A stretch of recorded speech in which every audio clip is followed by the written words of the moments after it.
ಓಂ ಶಾಂತಿ. ಮುರಳಿಯ ದಿನಾಂಕ 11/2/2022. मीठे बच्चे, माया की बीमारी से छूटने के लिए ज्ञान और योग का एप्पल रोज खाते रहो. ಮಧುರ ಮಕ್ಕಳೇ, ಮಾಯೆಯ ರೋಗದಿಂದ ಮುಕ್ತ ಆಗುವುದಕ್ಕಾಗಿ ಜ್ಞಾನ ಮತ್ತು ಯೋಗದ ಸೇಬನ್ನು ಪ್ರತಿದಿನ ಸೇವನೆ ಮಾಡಿರಿ. प्रश्न: कर्मातीत अवस्था में जाने का पुरुषार्थ क्या है? कर्मातीತ ಅವಸ್ಥೆಗೆ ಹೋಗುವ पुरुषार्थ ಯಾವುದಾಗಿದೆ? ऐसा अभ्यास करो जो बुद्धि में सिवाय बाप के और कोई की याद न रहे. अंतमति सोगति. जब ऐसी अवस्था हो जो बुद्धि में कोई भी याद न रहे, तब सदा हर्षित भी रहेंगे और कर्मातीत अवस्था को भी पालेंगे. तुम्हारा पुरुषार्थ है आत्म अभिमानी बनने का. ಈ ಥರ ಅಭ್ಯಾಸ ಮಾಡಿರಿ. ಕೊನೆ ಸಮಯದಲ್ಲಿ, ದೇಹ ಬಿಡುವ ಸಮಯದಲ್ಲಿ ತಂದೆಯ ವಿನಃ ಅನ್ಯರ ನೆನಪು ಬರಬಾರದು. ಆಗ ನೀವು ಹರ್ಷಿತ ಆಗಿ ಇರುವಿರಿ ಮತ್ತು ಕರ್ಮಾತೀತ ಅವಸ್ಥೆಗೆ ತಲುಪುವಿರಿ. ನಿಮ್ಮ ಪುರುಷಾರ್ಥ ಆಗಿದೆ ಆತ್ಮ ಅಭಿಮಾನಿ ಆಗುವುದು. आत्मा आत्मा को देखे, आत्मा से बात करे तो ಖುಷಿ ಹೋತಿ रहेगी. ಆತ್ಮ ಆಗಿ ಆತ್ಮರನ್ನು ನೋಡಿರಿ, ಆತ್ಮರ ಜೊತೆಗೆ ಮಾತಾಡಿರಿ. ಆಗ ನಿಮಗೆ ಆಂತರಿಕವಾಗಿ ಖುಷಿಯ ಅನುಭವ ಆಗುವುದು. ಸ್ಥಿತಿ ಅಚಲ್ ಹೋ ಜಾಯೆ. ನಿಮ್ಮ ಸ್ಥಿತಿಯು ಅಚಲ ಆಗುವುದು. गीत. तुम ही हो माता, पिता तुम ही हो. ओम शांति. गायन तो यथार्थ है, क्योंकि सारी सृष्टि का रचयिता और फिर जिन द्वारा रचना करते उसको ही कहा जाता है माता पिता. ತಂದೆ ನೀನು ತಾಯಿ ನೀನು ಎಂಬ ಗಾಯನ ಏನಿದೆ ಅದು ಯಥಾರ್ಥವಾಗಿದೆ. ಯಾಕೆ ಅಂದರೆ ಸಂಗಮ ಯುಗದಲ್ಲಿ ಸೃಷ್ಟಿಯ ರಚಯಿತನಾದ ತಂದೆ ಈ ಬ್ರಹ್ಮತಾಯಿಯ ಮೂಲಕ ನಮ್ಮನ್ನು ರಚನೆ ಮಾಡ್ತಾರೆ, ಹೊಸ ಜಗತ್ತಿನ ರಚನೆ ಮಾಡ್ತಾರೆ. ಆ ಕಾರಣದಿಂದ ಇವರೇ ಮಾತಾ ಪಿತಾ ಆಗಿದ್ದಾರೆ. ಶಿವಬಾಬಾ ತಂದೆ, ಬ್ರಹ್ಮ ಬಾಬಾ ತಾಯಿಯಾಗಿದ್ದಾರೆ. रचता कोई भी साकार व आकार को नहीं कहा जाता. रचता एक निराकार को ही कहा जाता है. अभी यह समझ तुम बच्चों को आई है, वह तो सिर्फ गाते हैं. ರಚಯಿತ ಅಂದರೆ ನಿರಾಕಾರ ಪರಮಾತ್ಮ ಒಬ್ಬನೇ.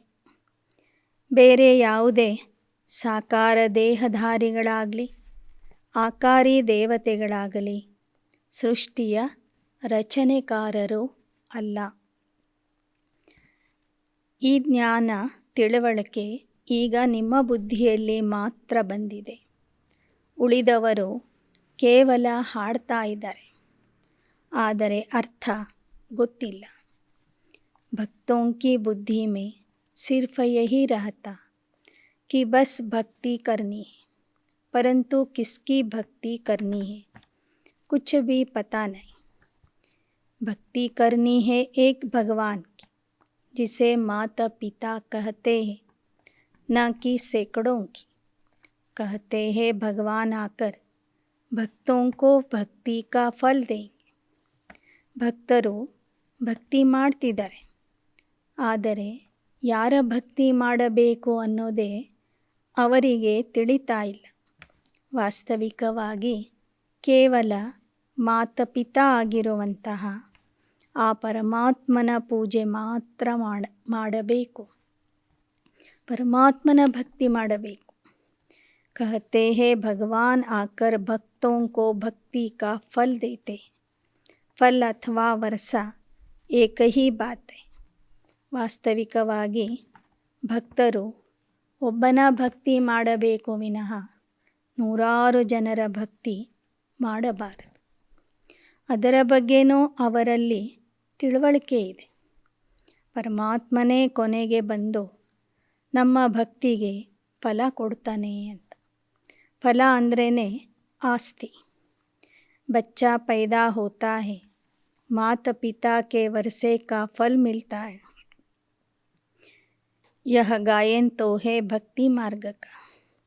ಹೇಗೆ ಮಗು ಹುಟ್ಟಿದ ಕೂಡಲೇ ತಂದೆ ತಾಯಿಯ ಆಸ್ತಿಗೆ ಅಧಿಕಾರಿಯಾಗ ಆಸ್ತಿಯ ಫಲ ಮಗುವಿಗೆ ಸಿಗ್ತದೆ.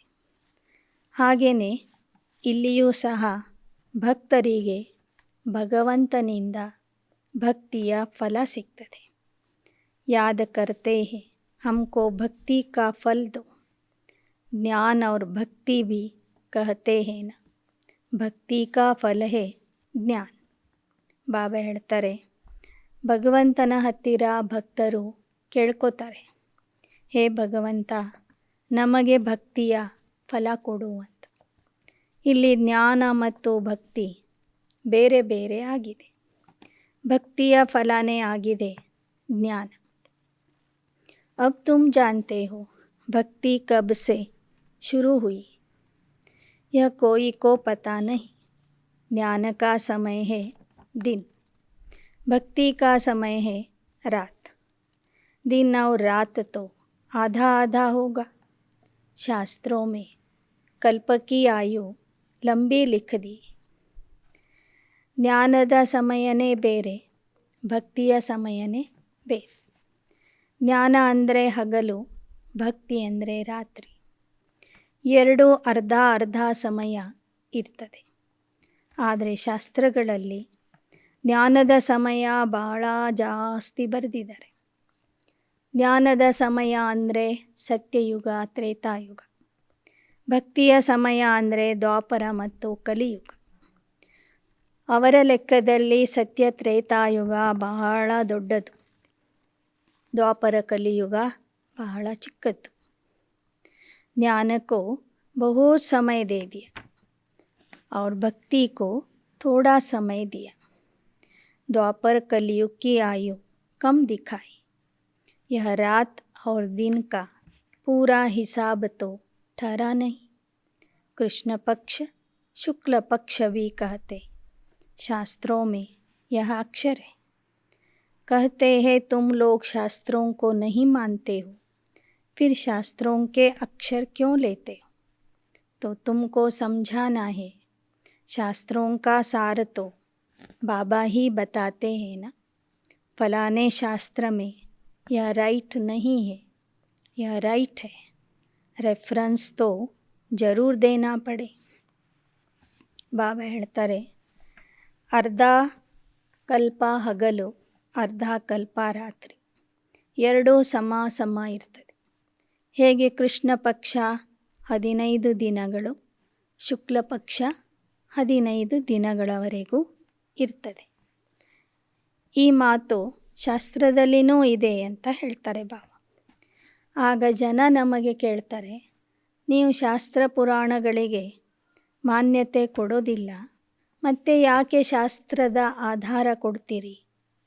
ಆಗ ನೀವು ತಿಳಿಸಿರಿ, ಎಲ್ಲ ಶಾಸ್ತ್ರ ವೇದಗಳ ಸಾರನೇ ಪರಮಾತ್ಮ ಇಲ್ಲಿ ತಿಳಿಸ್ತಾ ಇದ್ದಾನೆ.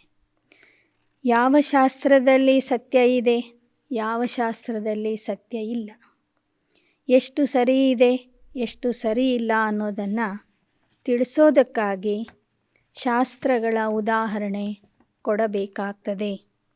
अब प्रदर्शनी में चित्र दिखाते हैं हनुमान, गणेश, वामन अवतार आदि आदि. समझाने के लिए दिखाना पड़े ना. जो बातें रॉन्ग है वह वर्णन कर. फिर राइट क्या है वह समझाते. ಹೇಗೆ ನೋಡಿ, ಪ್ರದರ್ಶನದಲ್ಲಿ ನೀವು ಹನುಮಂತ, ಗಣೇಶ, ದಶಾವತಾರಗಳು ಇತ್ಯಾದಿ ಭಕ್ತಿಯ ಚಿತ್ರಗಳನ್ನು ತೋರಿಸ್ತೀರಿ. ನಂತರ ಹೇಳ್ತೀರಿ ಪರಮಾತ್ಮ ಒಂದೇ ಸಲ ಅವತರಿಸಿ ಬರ್ತಾನೆ ವಿನಃ ಅವನು 10 ಅವತಾರ 24 ಅವತಾರಗಳನ್ನು ಧರಿಸಿ ಬರೋದಿಲ್ಲ ಅಂತೆ. ಅದಕ್ಕೆ ಯಾವುದು ತಪ್ಪಿದೆ, ಯಾವುದು ಸರಿ ಇದೆ ಅನ್ನೋದನ್ನು ಆ ಭಕ್ತಿಯ ಚಿತ್ರಗಳ ಮೂಲಕ ತಿಳಿಸಲಾಗ್ತದೆ. अब बाबा की महिमा गाते हैं, शिवाय नमः. फिर लिखा है त्वमेव माताश्च पिता, नाम तो देना पड़ेना. ಪರಮಾತ್ಮನ ಮಹಿಮೆ ಆಗಿದೆ ಶಿವಾಯ ನಮಃ ಅಂತ. ಆ ಶಿವನಿಗೆ ತ್ವಮೇವ ಮಾತಾಶ್ಚ ಪಿತಾ ಅಂತನೂ ಕರೀತಾರೆ. ಆದರೆ ಅವನ ಹೆಸರೇ ಸದಾಶಿವ ಅನ್ನೋದು ಆಗಿದೆ ಅಂತ ಭಕ್ತರಿಗೆ ಗೊತ್ತಿಲ್ಲ. ಪತಾ ನಹಿ ಕಿ ಹಮಾರಾ ಬಾಪ್ ಕೌನ್ ಹೈ.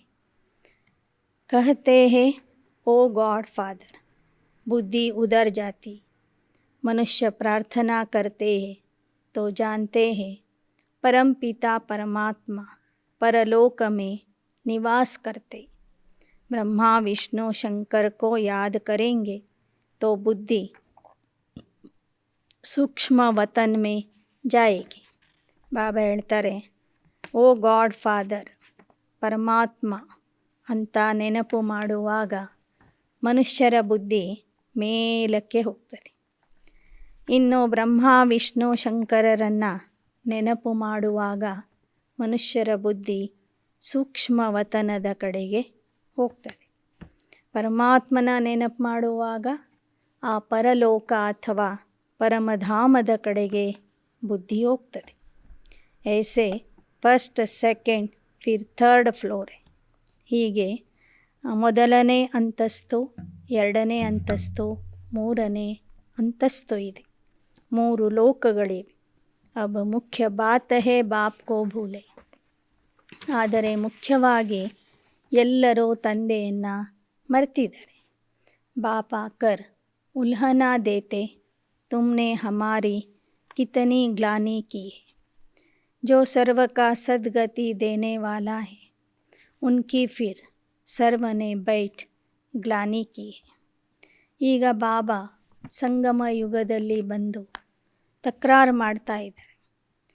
ಕೇಳ್ತಾ ಇದ್ದಾರೆ ಮಕ್ಕಳಿಗೆ, ನಾನು ಸರ್ವರ ಸದ್ಗತಿ ದಾತ, ನನ್ನನ್ನೇ ನೀವು ಎಷ್ಟೊಂದು ಗ್ಲಾನಿ ಮಾಡಿದ್ದೀರಿ. ಭಗವಾನ ವಾಚ್ಯಹೇನ ಯದಾ ಯದಾ ಹಿ ಧರ್ಮಸ್ಯ ಗ್ಲಾನಿರ್ಭವತಿ ಭಾರತ ಅಭ್ಯುತ್ಥಾನಾಂ ಅಧರ್ಮಸ್ಯ ತದಾತ್ಮಾನಾಂ ಸೃಜಾಮ್ಯಹಂ. ಪರಿತ್ರಾಣಾಯ ಸಾಧೂನಾಂ ವಿನಾಶಾಯ ಚ ದುಷ್ಕೃತಾಂ ಧರ್ಮ ಸಂಸ್ಥಾಪನಾರ್ಥಾಯ ಸಂಭವಾಮಿ ಯುಗೆ ಯುಗೆ ಅಂತ ಭಗವದ್ಗೀತೆಯಲ್ಲಿ ಈ ಥರದ ಶ್ಲೋಕ ಇದೆ. ಅದರಲ್ಲಿ ಪರಮಾತ್ಮ ಹೇಳ್ತಾನೆ, ಭಾರತದಲ್ಲಿ ಧರ್ಮದ ಗ್ಲಾನಿ ಆದಾಗ ನಾನು ಬರ್ತೀನಿ ಅಂತ. ಭಾರತವಾಸಿ ಅಪ್ನೆ ಧರ್ಮ ಕಿ ಗ್ಲಾನಿ ಕರ್ತೆ, ಕಹತೆ ಹೇ ಈಶ್ವರ್ ಸರ್ವವ್ಯಾಪಿ. ಭಾರತವಾಸಿಗಳೇ ತಮ್ಮ ಧರ್ಮದ ನಿಂದನೆ ಮಾಡ್ತಾರೆ, ತಮ್ಮ ಧರ್ಮದ ಬಗ್ಗೆನೇ ಗ್ಲಾನಿ ಮಾಡ್ತಾರೆ. ಆ ಶ್ಲೋಕದಲ್ಲಿ ಪರಮಾತ್ಮನ ವಚನ ಇದೆ, ನಾನು ಧರ್ಮಗ್ಲಾನಿಯ ಸಮಯದಲ್ಲಿ ಬರ್ತೀನಿ ಅಂತ. ಅದರ ಅರ್ಥ ಏನು ಅಂದರೆ, ಧರ್ಮಗ್ಲಾನಿ ಆಗೋ ತನಕ ನಾನಿಲ್ಲಿ ಇರೋದಿಲ್ಲ, ಧರ್ಮಗ್ಲಾನಿಯ ಸಮಯದಲ್ಲಿ ಬರ್ತೀನಿ ಅಂತ ಅರ್ಥ. ಫಿರ್ ಬಿ ಕಹತೆ ಈಶ್ವರ್ ಸರ್ವವ್ಯಾಪಿ. ಈ ಭಗವದ್ಗೀತೆಯ ಶ್ಲೋಕವನ್ನು ಪ್ರತಿನಿತ್ಯ ಹಾಡುವಂಥವರೂ ಸಹ ಮತ್ತೊಂದು ಕಡೆ ಈಶ್ವರ ಸರ್ವವ್ಯಾಪಿ ಅಂತ ಹೇಳಿಬಿಡ್ತಾರೆ.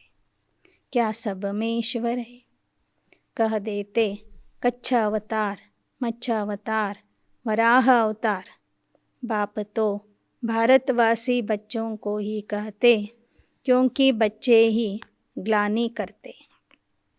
ಹೇಳ್ತಾರೆ, ಕಚ್ಚ ಅವತಾರ, ಮಚ್ಚ ಅವತಾರ, ವರಾಹ ಅವತಾರ, ಪರಶುರಾಮ ಅವತಾರ, ರಾಮ ಅವತಾರ, ನರಸಿಂಹ ಅವತಾರ.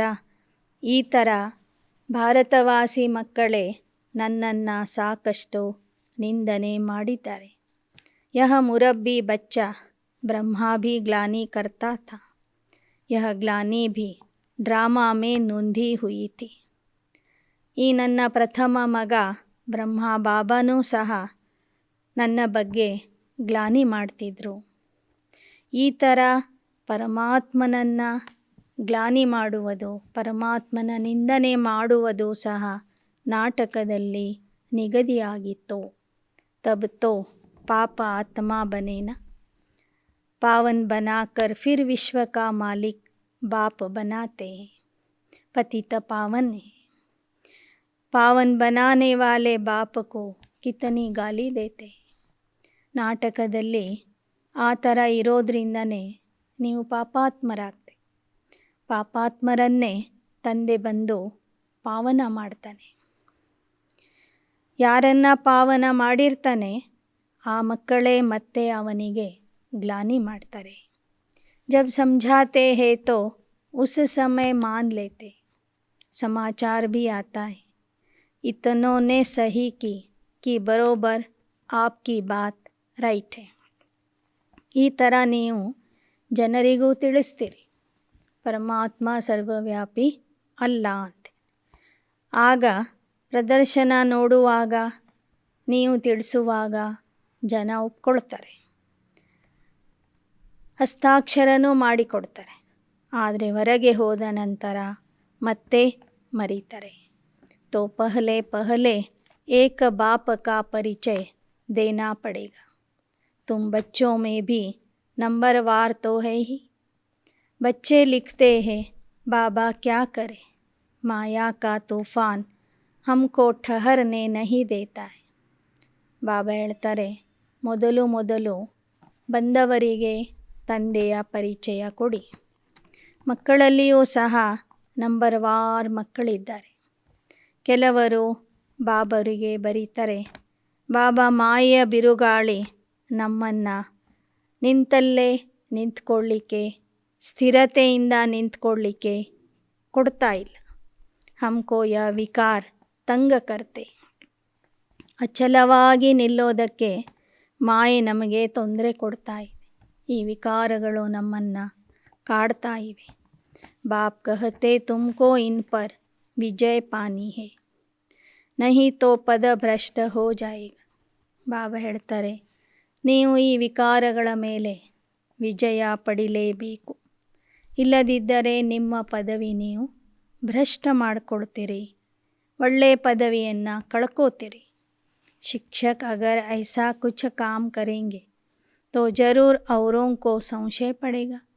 खुद की चलन तो ऐसी है और दूसरों को ऐसे समझाते हैं. ಬಾಬಾ ಹೇಳ್ತಾರೆ, ಜ್ಞಾನ ಹೇಳುವಂಥವರೇ ಒಂದು ವೇಳೆ ವಿಕಾರಗಳಿಗೆ ವಶ ಆಗಿಬಿಟ್ರೆ ಕೇಳುವಂಥವ್ರಿಗೆ ಸಂಶಯ ಬರ್ತದೆ. ನೋಡಿ, ಜ್ಞಾನ ಹೇಳುವಂಥವರೇ ಈ ಥರ ಇದ್ದಾರೆ, ಇನ್ನು ನಮಗೆ ಜ್ಞಾನ ತಿಳಿಸ್ತಾರೆ. ವಿಕಾರ ಭಿ ಕೋಯಿ ಸೇಮಿ ಹೋತಾ ಹೈ, सतो रजो तमो हर बात में होता है.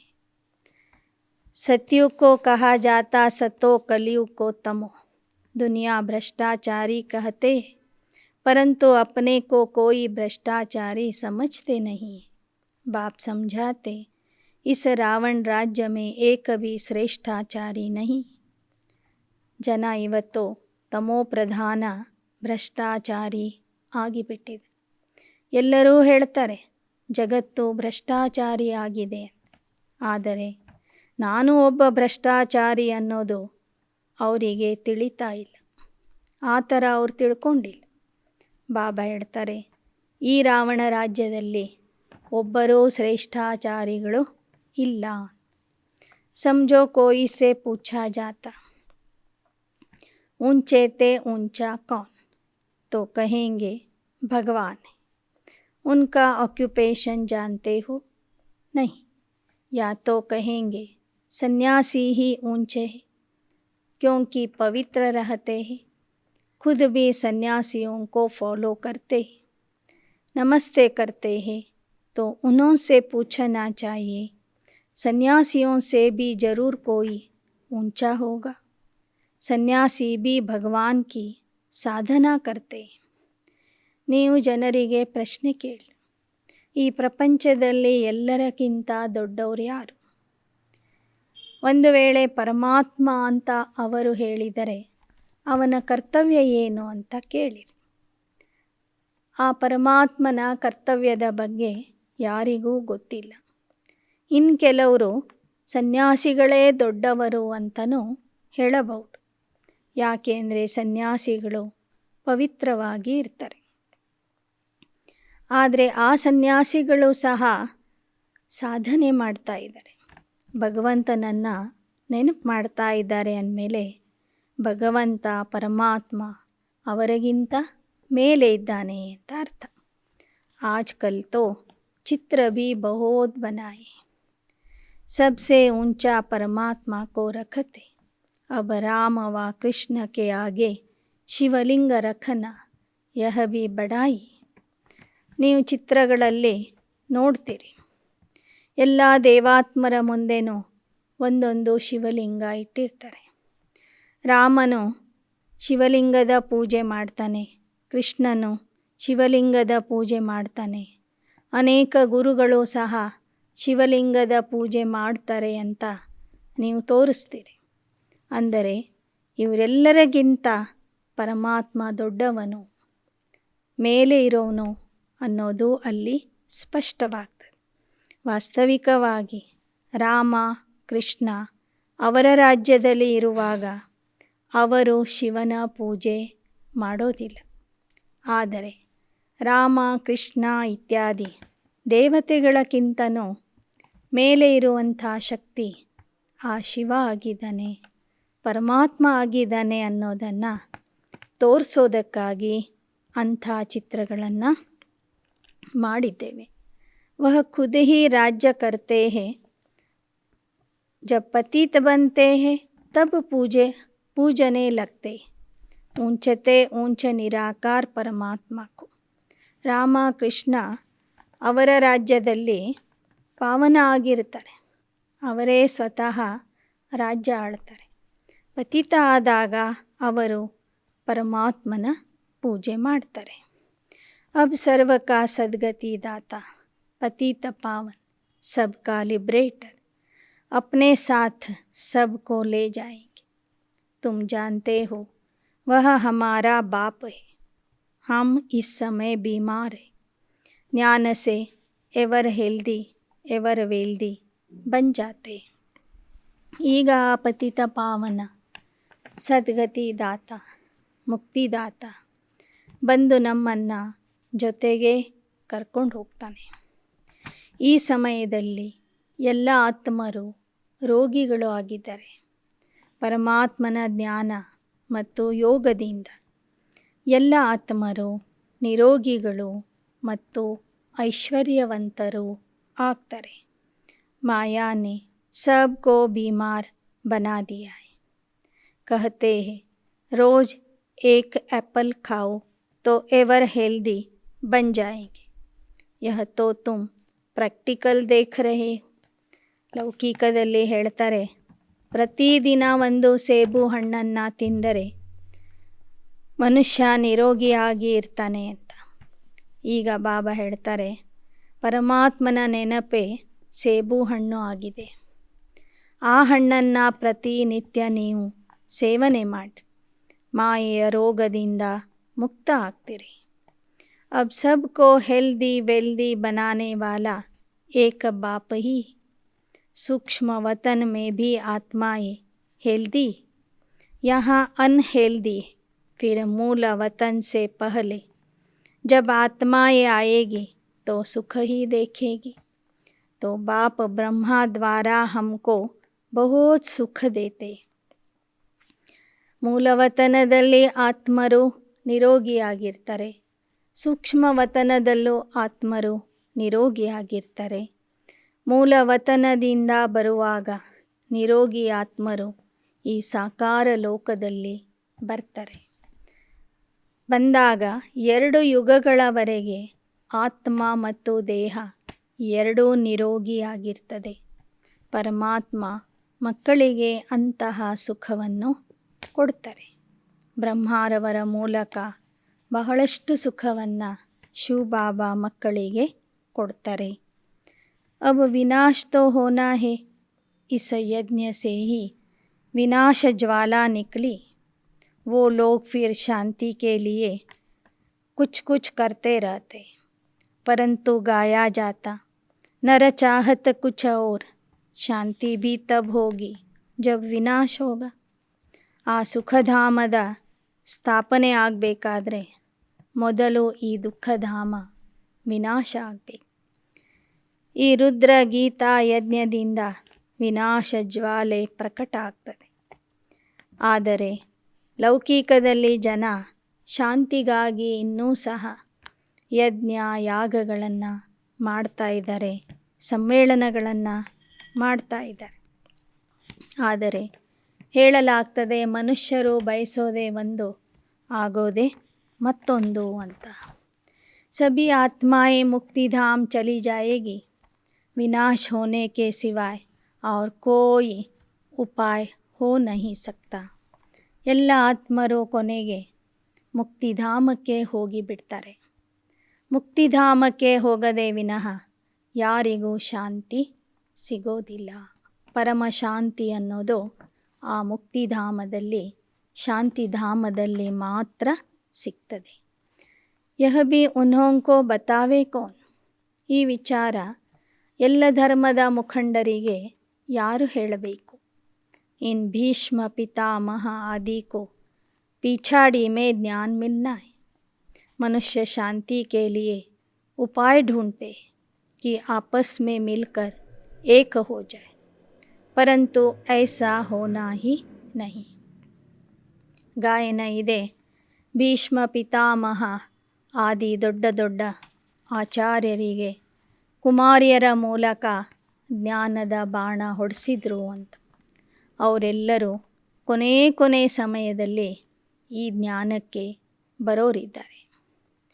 ಇನ್ನು ಮನುಷ್ಯರಂತೂ ಶಾಂತಿಗಾಗಿ ಉಪಾಯಗಳನ್ನು ಹುಡುಕ್ತಾನೇ ಇದ್ದಾರೆ. ಆದರೆ ಈ ಕಲಿಯುಗದಲ್ಲಿ ಸಂಪೂರ್ಣ ಶಾಂತಿ ಅನ್ನೋದು ಯಾರಿಗೂ ಸಿಗೋದಿಲ್ಲ. ವಿನಾಶ ಕೆ ಬಾದ ಹಿ ಶಾಂತಿ ಹೋಗಿ. अब पतित दुनिया में एक भी श्रेष्ठाचारी नहीं. भ्रष्टाचार की वृद्धि होती गई तो जरूर विनाश भी होना है. विनाश के बाद ही सुख शांति को पा सकेंगे. ಈ ಭ್ರಷ್ಟಾಚಾರಿ ಜಗತ್ತು ವಿನಾಶ ಆಗಬೇಕು. ವಿನಾಶದ ನಂತರನೇ ಸುಖ ಶಾಂತಿಯ ಪ್ರಾಪ್ತಿಯಾಗ್ತದೆ. जब भी कोई भाषण करने के लिए स्टेज पर आते हैं, कुछ न कुछ ख्याल करके विचार करके आते कि यह बोलें. हमारे बच्चे तो समझते हैं क्या बोलना है. शांति स्थापन करने वाला एक ही सर्व का सद्गति दाता बाप है, वही लिबरेटर है. ಬಾಬಾ ಹೇಳ್ತಾರೆ, ಭಾಷಣಕಾರರು ಭಾಷಣ ಮಾಡಲಿಕ್ಕೆ ಹೋಗುವಾಗ ಮೊದಲೇ ವಿಚಾರ ಮಾಡ್ಕೊಂಡು ಹೋಗ್ತಾರೆ. ಏನು ಮಾತಾಡಬೇಕು ಅಂತ ಚಿಂತನೆ ಮಾಡ್ತಾರೆ. ಆದರೆ ಬಾಬಾ ಹೇಳ್ತಾರೆ, ನನ್ನ ಮಕ್ಕಳು ಯಾವ ಸಮಯದಲ್ಲಿ ಕರೆದ್ರೂ ಸಹ ಹೋಗಿ ಭಾಷಣ ಮಾಡ್ತಾರೆ. ಶಾಂತಿಯ ಸ್ಥಾಪಕ ಯಾರು, ಸರ್ವರ ಸದ್ಗತಿ ದಾತ ಯಾರು ಅಂತ ನೀವು ಜನರಿಗೆ ತಿಳಿಸ್ತೀರಿ. यह समय है सबको वापस ले जाने का. बाबा बच्चों से पूछते हैं, बच्चे तुम अपने को सतयुग के लायक समझते हो. ಬಾಬಾ ಹೇಳ್ತಾರೆ, ಜನರಿಗೆ ಜ್ಞಾನ ತಿಳಿಸುವಂಥ ನೀವು ಮಕ್ಕಳು ಮೊದಲು ನೀವು ಸತ್ಯಯುಗಕ್ಕೆ ಹೋಗುವುದಕ್ಕೆ ಲಾಯಕ ಆಗಿದ್ದೀರಾ? ಈಗ ವಾಪಸ್ ಹೋಗುವ समय ಬಂದಿದೆ. रावण पर विजय पाई है. कहते हैं बाबा विजय पाने के लिए पुरुषार्थ कर रहे हैं. ರಾವಣನ ಮೇಲೆ ಸಂಪೂರ್ಣ ವಿಜಯಿ ಆಗಿದ್ದೀರಾ? ಆಗ ಮಕ್ಕಳು ಹೇಳ್ತಾರೆ, ಬಾಬಾ ನಾವು ವಿಜಯಿ ಆಗಲಿಕ್ಕಾಗಿ ಪುರುಷಾರ್ಥ ಮಾಡ್ತಿದ್ದೀವಿ. हाथ तो सब उठाते क्योंकि लज्जा आती है. बाबा कहते अपनी शक्ल तो देखो, कितना समय बाप को याद करते. ಬಾಬಾ ಕೇಳಿದಾಗ ಎಲ್ಲರೂ ಕೈ ಎತ್ತುತ್ತೀರಿ, ನಾನು ವಿಜಯಿ ಆಗಿದ್ದೇನೆ ಅಂತ. ಆದರೆ ಮೊದಲು ನಿಮ್ಮ ಮುಖ ನೋಡ್ಕೊಳ್ಳಿ. ಎಲ್ಲ ಮಕ್ಕಳು ಯಾಕೆ ಕೈ ಎತ್ತುತ್ತಾರಂದರೆ ಜನರ ಮುಂದೆ ತಮ್ಮ ಮರ್ಯಾದೆ ಕಡಿಮೆ ಆಗಬಾರ್ದು ಅಂತ ಕೈ ಎತ್ತುತ್ತಾರೆ. ಆದರೆ ಬಾಬಾ ಮತ್ತೆ ಪ್ರಶ್ನೆ ಕೇಳ್ತಾರೆ, ಮಕ್ಕಳೇ ನಿಮ್ಮ ಮುಖ ನೋಡ್ಕೊಳ್ಳಿ, ನೀವು ದೇವತಾ ಆಗಲಿಕ್ಕೆ ಲಾಯಕ ಆಗಿದ್ದೀರಾ. अंत्य में कोई भी याद न आए ऐसी अवस्था चाहिए. कितना समय बाप को याद करते हो. ನೋಡ್ಕೊಳ್ಳಿ, ಎಷ್ಟು ಸಮಯ ನೀವು ಆ ತಂದೆಯನ್ನು ನೆನಪು ಮಾಡ್ತೀರಿ. ದೇಹ ಬಿಡುವಾಗ ತಂದೆಯ ನೆನಪಿನಲ್ಲಿ ದೇಹ ಬಿಡುವಂತಹ ಕರ್ಮಾತೀತ ಅವಸ್ಥೆಗೆ ನೀವು ತಲುಪಿದ್ದೀರಾ. ಸದಾ ಹರ್ಷಿತ भी तब रह सकेंगे जब दूसरों की ಸೇವಾ ಕರೆ. ನೀವು ಸದಾ ಹರ್ಷಿತ ಆಗಿ ಇರಬೇಕಾದರೆ ಮೊದಲು ಅನ್ಯರ ಸೇವೆ ಮಾಡಬೇಕು. ತುಮ್ ರೂಹಾನಿ सोशल वर्कर हो. तुम्हारे बिगर रूह को इंजेक्शन कोई भी लगा न सके. ನೀವೇ ಆತ್ಮಿಕ ಸಮಾಜ ಸೇವಕರು. ನಿಮ್ಮ ವಿನಃ ಆತ್ಮಕ್ಕೆ ಇಂಜೆಕ್ಷನ್ ಕೊಡೋರು ಬೇರೆ ಯಾರೂ ಇಲ್ಲ. गाया जाता है ज्ञान अंजन सद्गुरु दिया. आत्मा को अब मालूम पड़ा कि सृष्टि के आदि मध्य अंत्य का ज्ञान क्या है. आत्मा ने कहा शरीर द्वारा ज्ञान सागर को हम आपको आपके साथ वापस जाना है. यह बहुत खुशी की बात है ना. अब हमको वापस जाना है. ಆತ್ಮ ದೇಹದ ಮೂಲಕ ಜ್ಞಾನಸಾಗರ ತಂದೆಗೆ ಹೇಳ್ತದೆ, ಬಾಬಾ ನಾವು ನಿಮ್ಮ ಜೊತೆಗೆ ವಾಪಸ್ ಬರೋರಿದ್ದೇವೆ, ಮನೆಗೆ ಬರೋರಿದ್ದೆ. ಇದರಲ್ಲಿ ಎಷ್ಟೊಂದು ಖುಷಿಯ ಅನುಭವ ಇದೆ ಅಂತ ಹೇಳ್ತಾರೆ ಬಾಬಾ. ಇದು ಎಷ್ಟೊಂದು ಖುಷಿಯ ಮಾತಾಗಿದೆ. ಪುರಾಣ ಚೋಲಾ ಚೋಡ್ಕರ್ ನಯಾ ಚೋಲಾ ಲೇನಾ ಹೈ. इस कारण नाम ही है ಶ್ಯಾಮ ಸುಂದರ್. ನಾವು ಈ ಹಳೆ ದೇಹವನ್ನು ಬಿಟ್ಟು ಸತ್ಯಯುಗದಲ್ಲಿ ಸುಂದರ ದೇಹವನ್ನು ಪಡ್ಕೊಳ್ಳೋರಿದ್ದೆ. ಅದಕ್ಕಾಗಿ ಕೃಷ್ಣನ ಜೊತೆಗೆ ನಮ್ಮೆಲ್ಲರಿಗೂ ಸಹ ಶ್ಯಾಮ ಸುಂದರ ಅಂತ ಕರೆಯಲಾಗ್ತದೆ. ಬಾಬಾ ಸುಂದರ್ ಬನಾತೆ ಮಾಯಾ ರಾವಣ್ ಶ್ಯಾಮ್ ಬನಾತಾ ಹೈ. ಶಿವ ಬಾಬಾ ನಮ್ಮನ್ನು ಸುಂದರ ಮಾಡ್ತಾರೆ, ಮಾಯೆ ಅಥವಾ ರಾವಣ ನಮ್ಮನ್ನು ಶ್ಯಾಮ ಅಂದರೆ ಕಪ್ಪಾಗಿ ಮಾಡಿಬಿಡ್ತಾನೆ, ಕಪ್ಪು ಮಾಡ್ತಾನೆ. ಕಾಮ ಚಿತಾ ಪರ್ बैठने से श्याम बन जाते. यह बड़ी समझने की ಸಹಜ ಬಾತೆ. ಶಿವ ಬಾಬಾ ನಮ್ಮನ್ನು ಸುಂದರ ಮಾಡ್ತಾರೆ ಜ್ಞಾನಚಿತೆಯ ಮೇಲೆ ಕೂಡಿಸಿ. ರಾವಣ ನಮ್ಮನ್ನು ಕಾಮಚಿತೆಯ ಮೇಲೆ ಕೂಡಿಸಿ ಕಪ್ಪಾಗಿ ಮಾಡಿಬಿಡ್ತಾನೆ. ಇದು ಬಹಳ ತಿಳ್ಕೊಳ್ಳುವಂತಹ ಮಾತಾಗಿದೆ. टीचर कहते हैं पढ़ने वाले बहुत डल है. कोई कोई डल हेड होते हैं ना. ನಂಬರ್ವಾರ್ ಧಾರಣಾ ಹೋತಿ. ಇಲ್ಲಿ ವಿದ್ಯಾರ್ಥಿಗಳ ಬುದ್ಧಿ ಒಂದೇ ಥರ ಇರೋದಿಲ್ಲ. ಕೆಲವರ ಬುದ್ಧಿ ಬಹಳ ಮಂದ ಬುದ್ಧಿ ಇದೆ. ಅಂಥವ್ರಿಗೆ ಮಂದ ಬುದ್ಧಿಯ ಮಕ್ಕಳು ಅಂತ ಹೇಳಲಾಗ್ತದೆ. ಇನ್ನೂ ಮಕ್ಕಳಲ್ಲಿ ದೇಹ ಅಭಿಮಾನ ಬಹಳಷ್ಟು ಇದೆ. ಆತ್ಮ ಅಭಿಮಾನಿ ರಹೆ ತೋ ಸದಾ ಹರ್ಷಿತ್ ರಹೆ. ದೇಹಾಭಿಮಾನ ಬಿಟ್ಟು ನೀವೆಲ್ಲ ಮಕ್ಕಳು ಆತ್ಮ ಅಭಿಮಾನಿ ಆಗಿಬಿಟ್ರೆ ಸದಾ ಖುಷಿಯಲ್ಲಿ ಇರ್ತೀರಿ. आत्मा आत्मा को देखे अर्थात अपने भाई को देखकर खुश होती रही. बाबा बच्चों को देख खुश होते. ನೀವು ಆತ್ಮರು ಆತ್ಮರನ್ನು ನೋಡಿ ಖುಷಿಯಲ್ಲಿ ಇರಬೇಕು. ಆಗ ಬಾಬಾ ನಿಮ್ಮನ್ನು ನೋಡಿ ಖುಷಿ ಆಗ್ತಾರೆ. ಬಾಬಾ कहते बच्चे मैं आया तुमको माया से लिबरेट कर वापस साथ ले जाने. इस तन में शिव बाबा की प्रवेशता होती है. वह भी जरूर भ्रुकुटी के बीच में ही आएंगे. ऐसे थोड़े ही ऊपर से गंगा बहेगी.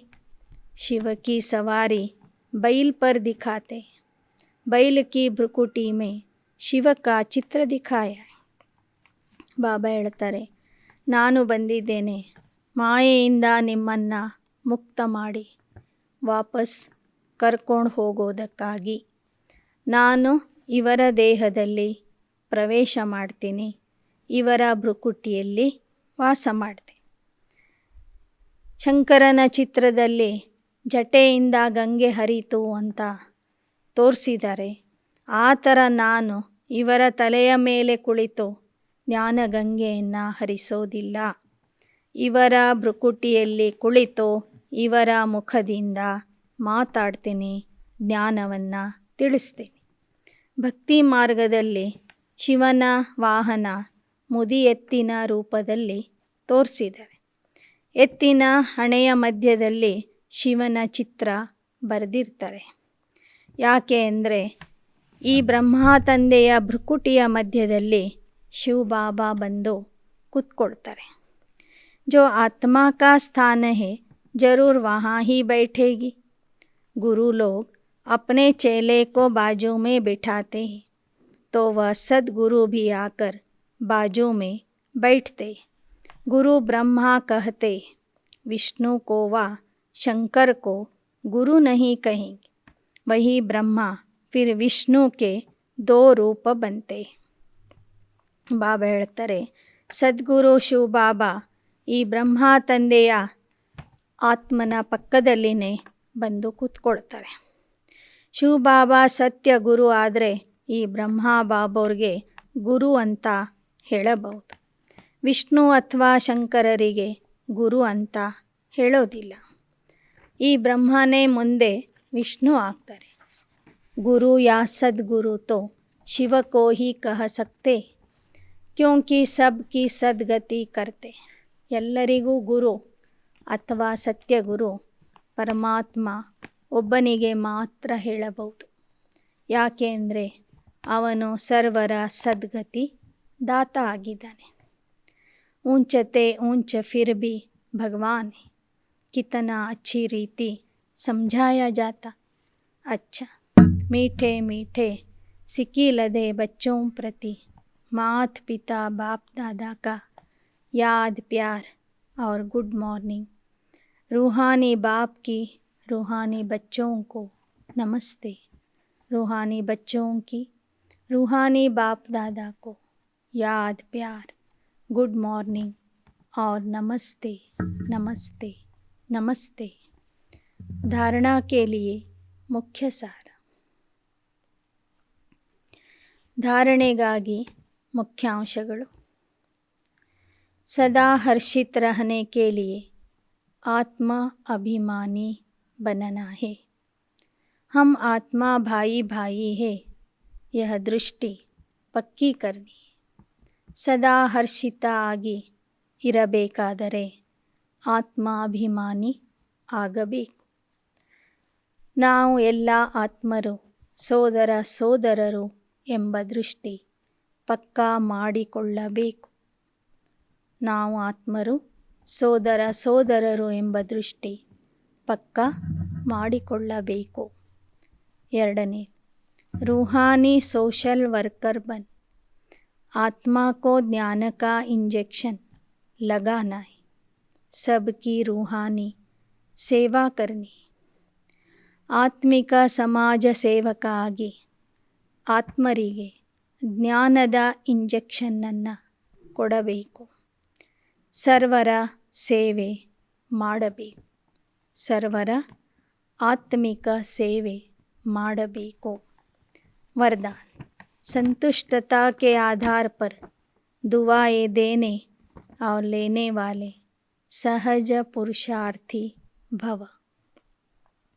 ಸಂತುಷ್ಟತೆಯ ಆಧಾರದಿಂದ ಸರ್ವರಿಗೂ ಆಶೀರ್ವಾದ ಕೊಡುವ ಮತ್ತು ಪಡೆಯುವ ಸಹಜ ಪುರುಷಾರ್ಥಿ ಆಗಿರಿ. सर्व की दुआएं उन्हें मिलती है जो स्वयं संतुष्ट रहकर सबको संतुष्ट करते हैं. जहाँ संतुष्टता है वहाँ दुआएं हैं. यदि सर्वगुण धारण करने व सर्व शक्तियों को कंट्रोल करने में मेहनत लगती हो तो उसे भी छोड़ दो. सिर्फ अमृत वेले से रात तक दुआएं देने और दुआएं लेने का एक ही कार्य करो तो इसमें सब कुछ आ जाएगा. ಸರ್ವರ ಆಶೀರ್ವಾದಗಳು ಯಾರಿಗೆ ಸಿಗ್ತವೆ ಅಂದರೆ ಯಾರು ತಾವು ಸಂತುಷ್ಟ ಆಗಿ ಇದ್ದು ಅನೇಕರನ್ನು ಸಂತುಷ್ಟ ಮಾಡ್ತಾರೆ ಅವರಿಗೆ ಎಲ್ಲರಿಂದನೂ ಆಶೀರ್ವಾದ ಸಿಗ್ತದೆ. ಎಲ್ಲಿ ಸಂತುಷ್ಟತೆ ಇರ್ತದೋ ಅಲ್ಲಿ ಆಶೀರ್ವಾದ ಇರ್ತದೆ. ಒಂದು ವೇಳೆ ನಿಮ್ಮಲ್ಲಿ ಗುಣಗಳನ್ನು ಧಾರಣೆ ಮಾಡಿಕೊಳ್ಳುವಂತಹ ಶಕ್ತಿ ಇಲ್ಲದೇ ಇದ್ದಾಗ, ಸರ್ವಶಕ್ತಿಗಳನ್ನು ನಿಯಂತ್ರಣದಲ್ಲಿ ಇಟ್ಟುಕೊಳ್ಳುವಂತಹ ಪರಿಶ್ರಮ ನಿಮ್ಮಿಂದ ಆಗದೇ ಹೋದಾಗ, ಕೇವಲ ಅಮೃತ ವೇಳೆಯಿಂದ ರಾತ್ರಿಯವರೆಗೆ ಎಲ್ಲರಿಗೂ ಆಶೀರ್ವಾದ ಕೊಡ್ತಾ ಹೋಗ್ರಿ, ಆಶೀರ್ವಾದ ಪಡ್ಕೊಳ್ರಿ. ಈ ಒಂದೇ ಒಂದು ಕೆಲಸ ಮಾಡೋದ್ರಿಂದ ಇದರಲ್ಲಿ ಎಲ್ಲ ವಿಷಯಗಳು, ಎಲ್ಲ ರೀತಿಯ ಪ್ರಾಪ್ತಿನೂ ನಿಮಗೆ ಸಿಗುವುದು. कोई दुख भी दे तो भी आप दुआएं दो तो सहज पुरुषार्थी बन जाएंगे. ಒಬ್ಬರು ನಿಮಗೆ ದುಃಖನೇ ಕೊಡಲಿ, ಆದರೆ ನೀವು ಅವರಿಗೂ ಸಹ ಆಶೀರ್ವಾದ ಕೊಡಿ. ಅದರಿಂದ ನೀವು ಸಹಜ ಪುರುಷಾರ್ಥಿ ಆಗಿಬಿಡ್ತೀರಿ.